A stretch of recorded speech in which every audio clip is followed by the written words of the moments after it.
അച്ഛനെ കാണാൻ മാത്രമല്ല, ബീച്ചിലും പോയിരുന്നല്ലേ? എന്താ മനസ്സിൽ? ലവ്വാണോ? രവി കള്ളച്ചിരിയോടെ ചോദിച്ചു. വെറും ലവ്വല്ല, ഭ്രാന്തമായ പ്രണയം. എൻ്റെ ജീവനും ജീവിതവും ഈ ശ്വാസം പോലും അവളാ. ഇപ്പോൾ ഞാൻ ഉണരുന്നത് പോലും അവൾക്ക് വേണ്ടിയാ. കള്ളക്കാമുക. അപ്പോൾ ഇവിടെ ഇങ്ങനെയൊക്കെ നടക്കുന്നുണ്ടല്ലേ? ഇതെല്ലാം എൻ്റെ ആഗ്രഹങ്ങളാ, എൻ്റെ സ്വപ്നാ. പക്ഷേ അവൾ പ്രണയിക്കുന്നത് എന്നെയല്ല, മറ്റൊരാളെയാ. അവളെ പ്രണയിക്കുന്ന, അവൾക്ക് വേണ്ടി മാത്രം കാത്തിരിക്കുന്ന ഒരാളെ. സാർ? അവൾ മറ്റൊരാളെ സ്നേഹിക്കുന്നുണ്ട്. എൻ്റെ മനസ്സ് ഞാൻ വെളിപ്പെടുത്തുമ്പോഴൊക്കെ അവൾ ശക്തിയായി എതിർത്തിട്ടേ ഉള്ളൂ. അപ്പോഴൊന്നും ഞാൻ പ്രതീക്ഷിച്ചിട്ടില്ല. അവൾക്ക് മറ്റാരോടെങ്കിലും പ്രണയമുണ്ടോ എന്ന് ഞാൻ ചിന്തിച്ചിട്ടില്ല. എൻ്റേത് മാത്രമാണെന്ന് ഞാൻ വിശ്വസിച്ചു. എന്നാൽ അവൾ എന്നോട് പറഞ്ഞു, അവളെ കാത്തിരിക്കുന്ന ആളെ മറക്കാൻ അവൾക്ക് കഴിയില്ലെന്ന്. സാർ എന്നിട്ട് എന്ത് തീരുമാനിച്ചു? ദേഷ്യവും വാശിയും തോന്നി താലി കെട്ടിക്കൊണ്ടുവന്നതുപോലെ മനസ്സ് ബലായി പിടിച്ചെടുക്കാൻ പറ്റുമോ രവി? അവൻ്റെ ചുണ്ടുകളിൽ ഒരു വേദന നിറഞ്ഞ ചിരി വിരിഞ്ഞു. അവൻ്റെ കണ്ണുകൾ നനഞ്ഞിരുന്നു. വിട്ടുകൊടുക്കാൻ തീരുമാനിച്ചു. അവൾ ആഗ്രഹിക്കുന്ന, അവൾ സ്വപ്നം കാണുന്ന ആ ജീവിതം അവൾക്ക് നേടിക്കൊടുക്കണം. അവളുടെ മനസ്സറിയാതെ ഞാൻ അവളെ ഒരുപാട് കഷ്ടപ്പെടുത്തി. അതിനുള്ള എൻ്റെ പ്രായശ്ചിത്ത ഈ വിട്ടുകൊടുക്കൽ. അവളെ നഷ്ടപ്പെടുന്നതോർത്ത് എൻ്റെ മനസ്സ് വിങ്ങുക. ഇതൊന്നും അറിയാതെ മനസ്സിൻ്റെ താളം തെറ്റിയ ആ പഴയ ഭ്രാന്തനായിരുന്നെങ്കിലെന്ന് ആഗ്രഹിച്ചു പോവുക. സാറ് താലി കെട്ടിയ പെണ്ണല്ലേ, വിട്ടുകൊടുക്കാതിരുന്നൂടെ?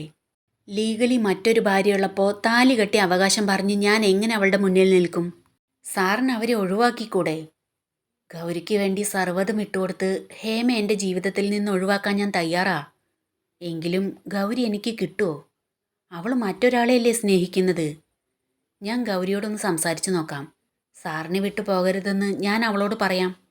വേണ്ട രവി, അവളെ നഷ്ടപ്പെടുമെന്നോർത്ത് മരിക്കാൻ തയ്യാറായ അവസ്ഥയിൽ പോലും അവൾ എന്നോട് യാചിച്ചതാ അവളെ മറക്കണമെന്ന്. പിന്നെ എങ്ങനെയാ അവളോട് സംസാരിക്കുക? അവൾ അയാളെ അത്രമേൽ സ്നേഹിക്കുന്നുണ്ടാവും. ദേവൻ ഒന്ന് നിർത്തി ദീർഘനിശ്വാസം വിട്ടു. ഞാൻ പോയി കുളിച്ചിട്ട് വരാം എന്ന് പറഞ്ഞ് അവൻ അവിടുന്ന് പോയി. അവൻ പോകുന്നത് നോക്കി രവി വേദനയോടെ ഇരുന്നു. പിറ്റേന്ന് രാഘവനും മക്കളും പോയി കഴിഞ്ഞ് പങ്കജം അടുക്കളയിൽ പണികൾ ചെയ്ത് നിൽക്കുകയായിരുന്നു. കഴിഞ്ഞ 10-15 കൊല്ലം ഞാൻ നിധി പോലെ സൂക്ഷിച്ചു വെച്ചതായിരുന്നു. ഇനി അതിന് മറ്റൊരവകാശിയില്ല, ഞാൻ തന്നെയാണ് അതിൻ്റെ എല്ലാ അവകാശിയെന്ന് വിചാരിച്ചു.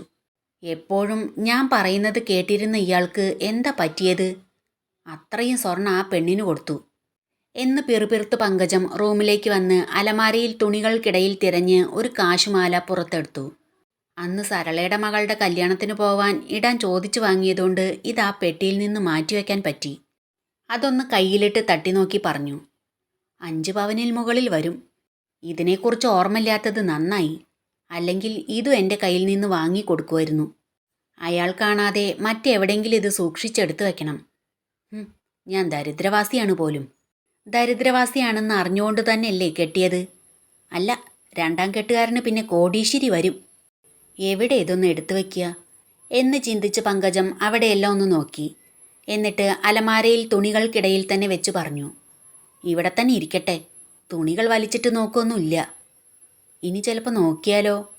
ഉള്ള സമാധാനവും പോയി. ഇത്രയും കാലം അത് മുഴുവൻ ഇവിടെ ഉണ്ടായിരുന്നതുകൊണ്ട് അതിൽ നിന്ന് മാറ്റി വെച്ചിരിക്കുകയാണെന്ന തോന്നലുണ്ടായിരുന്നില്ല. ഇപ്പം അതെല്ലാം പോയതുകൊണ്ട് ഇത് കണ്ടുപിടിക്കുമെന്ന പേടിയായി. അതവൾ അവിടുന്ന് എടുത്ത് അലമാരയിൽ മറ്റൊരു സ്ഥലത്ത് വെച്ച് നോക്കി. അവിടെയും സേഫ് അല്ലെന്ന് തോന്നി അവിടുന്ന് എടുത്ത് മറ്റൊരു സ്ഥലത്ത് വെച്ചു. എന്നിട്ട് അലമാരടച്ച് അവൾ അവിടുന്ന് പോയി. മറ്റൊരിടത്ത് ഭരതൻ കഴുത്തിലെ ബാൻഡേജ് അഴിച്ചുകൊണ്ട് ഭാര്യയോട് പറഞ്ഞു, ആ കുഴമ്പ് കുറച്ച് പുരട്ടിത്തായോ, ചൂടുവെള്ളത്തിൽ കുളിക്കട്ടെ. ശരീരാസകലുള്ള വേദന ഇനിയും വിട്ടിട്ടില്ല. അവൻ്റെ ഭ്രാന്ത് ശരിക്കും മാറിയിട്ടൊന്നുമില്ല. അല്ലെങ്കിൽ ഒരാളെ ഇങ്ങനെ തല്ലുവോ? അവൾ പറയുന്നത് കേട്ട് പോയി നോക്കിയതാ. അച്ഛൻ എന്തിനാ അവൻ്റെ അടുത്ത് പോയി അവളുടെ പേര് പറഞ്ഞത്? അപ്പം പിന്നെ ഇത്രയല്ലേ കിട്ടിയുള്ളൂ എന്ന് വിചാരിക്കേ. നിന്റെ അച്ഛന് ഇത്രയും കിട്ടിയാൽ പോരാ, കയ്യും കാലും തല്ലി ഒടിച്ച് വിടണമായിരുന്നു. കുടുംബത്തോടെ ജീവിക്കാതെ കണ്ടവൻ്റെ കൂടെ ജീവിക്കുന്നവളുടെ വാക്കും കേട്ട് പോയിരിക്കുന്നു. സ്വന്തം മകളൊക്കെ തന്നെയാ. പക്ഷേ ലണ്ടനിൽ പഠിക്കാൻ വിട്ടതോടുകൂടി അവൾ കുടുംബത്തിൽ കയറ്റാൻ കൊള്ളാത്തവളായി. എന്നാൽ ബന്ധം പിരിഞ്ഞ് അവനെ സ്വസ്ഥായി ജീവിക്കാൻ വിടുന്നുണ്ടോ? അതുമില്ല. അതെങ്ങനെ? നിങ്ങളുടെയല്ലേ മോള്. നിങ്ങളുടെ ആർത്തി മുഴുവൻ അവൾക്കും കിട്ടിയിട്ടുണ്ട്. പൊയ്ക്കോ ഇവിടുന്ന്. അല്ലെങ്കിൽ നിന്റെ കഴുത്തിൽ മാത്രമല്ല കയ്യിലും കാലിലും ഒക്കെ ബാൻഡേജ് ഇട്ട് ഇതുപോലെ ഇവിടെ ഇരുത്തും ഞാൻ എന്ന് പറഞ്ഞ് ഭരതൻ അവൾക്ക് നേരെ കൈ പൊക്കിയതും കഴുത്തുളുക്കി അയാൾ വേദനയോടെ കഴുത്തിൽ പിടിച്ചു. അച്ഛൻ ഇന്നും വരുന്നില്ലല്ലോ, ഞാൻ പോവുക എന്ന് പറഞ്ഞ് ഇന്ദ്രജിത്ത് അവിടുന്ന് പോയി. ദേവൻ ഓഫീസിൽ വന്ന് കുറച്ചു നേരത്തെ അവൻ്റെ തിരക്കുകൾ കഴിഞ്ഞ് ഗൗരി അവളുടെ ഫോണിലേക്ക് വിളിച്ചു. വിളിക്കുന്നത് ദേവനാണെന്ന് കണ്ട് അവൾ അവൻ്റെ ക്യാബിനിലേക്കൊന്ന് ശ്രദ്ധിച്ചതിന് ശേഷം കോൾ അറ്റൻഡ് ചെയ്തു. നീ അവിടെ എന്ത് ചെയ്യുക? മ്യൂസിക് കേൾക്കുക. മ്യൂസിക് കേൾക്കേ? അതെ, എനിക്കിവിടെ പ്രത്യേകിച്ച് ജോലിയൊന്നും ഇല്ലല്ലോ. വെറുതെ ഇരുന്ന് ബോറടിച്ചപ്പോൾ മ്യൂസിക് കേൾക്കാമെന്ന് വിചാരിച്ചു. എന്താ നിങ്ങൾക്ക് വേണ്ടത്?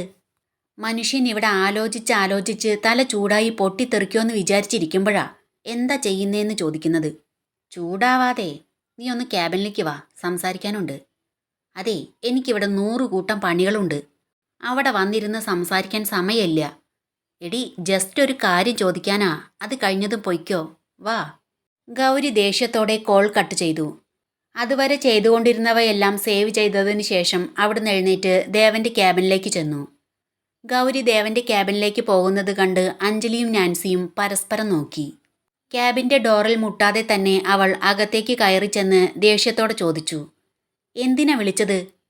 നീ ഇരിക്ക്, പറയാം. അവൾ അവിടെയുള്ള ചെയറിലിരുന്നു. എനിക്കവിടെ ജോലിയുണ്ട്. തുമ്പിയെ കൊണ്ട് കല്ലെടുപ്പിക്കുന്നത് പോലെ എനിക്ക് ചെയ്യാൻ കഴിയാത്ത ജോലികൾ എന്നെക്കൊണ്ട് ചെയ്യിപ്പിച്ച് എൻ്റെ തല ശരിക്കും ചൂടായി ഇരിക്കുക. എനിക്ക് ഈ ജോലി വേണ്ട. പഴയ ജോലി തന്നെ തന്നാ മതി. എന്തൊക്കെ കാര്യങ്ങളാണ് ഇതിൽ നോക്കേണ്ടത്? അതാവുമ്പോൾ ആ ഒരു ജോലി മാത്രം ചെയ്താൽ മതിയായിരുന്നു. നിങ്ങൾക്ക് ഇവിടെ ഇരുന്ന് ഓരോ റിപ്പോർട്ടുകളും ചോദിച്ച് മെയിലിട്ടാൽ മാത്രം മതിയല്ലോ. അതൊക്കെ ഞാൻ അവിടെ എങ്ങനെ ഇരുന്ന് ചെയ്യുന്നതെന്ന് നിങ്ങൾ ചിന്തിച്ചിട്ടുണ്ടോ? ഇതിലെന്തത്ര ചിന്തിക്കാനുള്ളത്? നിനക്ക് ട്രെയിൻ ചെയ്തതല്ലേ? അക്ഷരം എഴുതി പഠിച്ചുകൊണ്ടിരിക്കുന്ന കുട്ടിയോട് പോയി സെൻറ്റൻസ് എഴുതി പൂർത്തിയാക്കാൻ പറഞ്ഞാൽ ആ കുട്ടി എങ്ങനെ ചെയ്യുക? അതിലധികവും അക്ഷരത്തെറ്റുണ്ടാവില്ലേ? രാജീവേട്ടൻ്റെ അടുത്തുനിന്ന് വഴക്ക് കേട്ട് എനിക്ക് മതിയായി. രാജീവേട്ടൻ തന്നെ സ്വയം ചെയ്യായിരുന്നെങ്കിൽ ഇത്രയും ബുദ്ധിമുട്ടുണ്ടാവില്ലായിരുന്നെന്നും ഞാൻ ചെയ്ത റിപ്പോർട്ട് കറക്റ്റ് ചെയ്യാൻ കൂടുതൽ സമയം വേണ്ടിവരുന്നെന്നും പറഞ്ഞ് എപ്പോഴും എന്നെ വഴക്ക് പറയുന്നുണ്ട്. ഈ ജോലി അറിയാവുന്നവരെ കൊണ്ട് ചെയ്യിപ്പിച്ച് എനിക്ക് എൻ്റെ പഴയ ജോലി തന്നെ തിരിച്ചു തരൂ. ഇപ്പം ഈ ജോലി ചെയ്തുകൊണ്ടിരിക്കുന്നത് പോലെ തന്നെ കണ്ടിന്യൂ ചെയ്യേ. ഞാനിപ്പോൾ റിപ്പോർട്ടിൻ്റെ കാര്യം ചോദിക്കാനല്ല വിളിച്ചത്. ഇന്നലെ നിൻ്റെ അച്ഛൻ തന്ന കത്തിൽ എന്തായിരുന്നു? ഞാനത് ചോദിക്കാൻ വിട്ടുപോയി. ഇത് വീട്ടിൽ ചെന്നിട്ടായാലും ചോദിച്ചാൽ പോരെ? എനിക്കവിടെ ജോലിയുണ്ട്. ഇപ്പം എനിക്ക് അതേക്കുറിച്ച് പെട്ടെന്ന് ഓർമ്മ വന്നു. അതാ ചോദിക്കാമെന്ന് വിചാരിച്ചത്. എന്തായിരുന്നു അതിൽ? അത് അടുത്ത ആഴ്ച അമ്മ മരിച്ച് 15 കൊല്ലം തികയ്യ. ഞാൻ കുട്ടിയായിരിക്കുമ്പോൾ തറവാട്ടിൽ എന്തൊക്കെയോ ദോഷങ്ങളുണ്ടെന്ന് പറഞ്ഞ് ജ്യോത്സ്യരെ കൊണ്ടുവന്ന് നോക്കിച്ച് അമ്മ ആഗ്രഹങ്ങളൊന്നും പൂർത്തിയാവാതെ അകാല മരണം സംഭവിച്ചതിനാൽ ദുരാത്മാവായിരിക്കുകയാണെന്നും അതിൻ്റെ ദോഷാണെന്നും പറഞ്ഞ് എന്തൊക്കെയോ പൂജകൾ ചെയ്ത് ദോഷങ്ങളെല്ലാം മാറ്റിയതാ. എല്ലാ വർഷവും അമ്മ മരിച്ച നാളിൽ തറവാട്ടിൽ പൂജ ഉണ്ടാവും. അതിന് പങ്കെടുക്കണമെന്ന് പറഞ്ഞ് അമ്മാവൻ അറിയിച്ചിരിക്കുക. എന്നിട്ട് നീ പോകുന്നില്ലേ? ഇല്ല, ഞാൻ പോകുന്നില്ല. എന്നെ എൻ്റെ അമ്മയ്ക്ക് മനസ്സിലാവും. നീ പോണം. പറ്റുമെങ്കിൽ മനുവിനെ കണ്ട് സംസാരിക്കണം. നീ ഇവിടെ കൂടുതൽ നിൽക്കുന്തോറും എനിക്ക് നിന്നെ പിരിയാൻ ബുദ്ധിമുട്ടുണ്ടാവും. അതുകൊണ്ട് നീ തീർച്ചയായും പോണം. ഗൗരിയുടെ ഉള്ളിൽ ഒരു ഞെട്ടലുണ്ടായി. കണ്ണുകളിൽ നനവ് പടർന്നപ്പോൾ അവൾ പറഞ്ഞു, എനിക്കവിടെ ജോലിയുണ്ട്, ഞാൻ പോട്ടെ. അവൾ അവിടുന്ന് എഴുന്നേറ്റ് പോകാൻ തുടങ്ങിയപ്പോൾ അവൻ അവിടുന്ന് എഴുന്നേറ്റ് അവളുടെ കയ്യിൽ പിടിച്ചു നിർത്തി അവളെ തടഞ്ഞു. വിടൂ, ഞാൻ പോട്ടെ എന്ന് പറഞ്ഞ് അവൻ്റെ കൈ വിടുവിച്ച് അവൾ അവിടുന്ന് പോയി.